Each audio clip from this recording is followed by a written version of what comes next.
Καλησπέρα παιδιά, καλώς ήρθατε στο κανάλι μου. Άλλο ένα βίντεο στους δρόμους της Αθήνας αυτή τη φορά. Ο καιρός είναι χάλια, έχει πολύ κρύο και αέρα αυτές τις μέρες. Παρ' όλα αυτά πάμε μια μικρή βόλτα να ζεσταθούμε.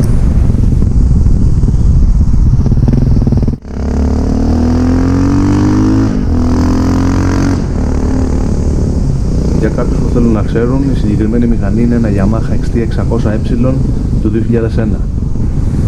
Μονοκύλινδρος κινητήρας, αερόψυκτος, δρόμου και εκτός δρόμου, χωρίς ιδιαίτερα προβλήματα. Όσον αφορά τη συντήρησή του, είναι κάτι πολύ απλό και μπορεί να το κάνει οποιοδήποτε, αρκεί να έχει κάποιες βασικές γνώσεις. Αν σκέφτεσαι να αγοράσεις μια τέτοια μηχανή, θα σε συμβούλευα να πήγαινες με το μηχανικό σου να τη δείτε προτού την αγοράσεις, γιατί είναι πολλοί που δεν τη συντηρούν όπως πρέπει.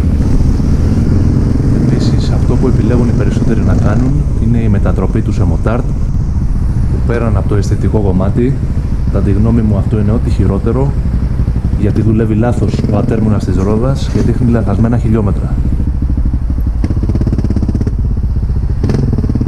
Τώρα για ένα πολύ ωραίο ταξίδι δεν θα το συνιστούσα, όχι γιατί θα πάθει κάτι, αλλά γιατί δεν θα το ευχαριστηθείς τόσο όσο με μια άλλη πιο ταξιδιάρικη μηχανή.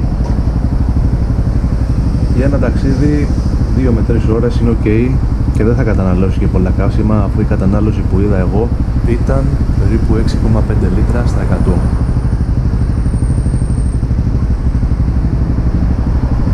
Κλείνοντας, ένα μικρό tip σε αυτούς που έχουν XT είναι να έχετε το ντεπόζιτό σας μονίμως γεμάτο για να αποφεύγετε τη σκουριά.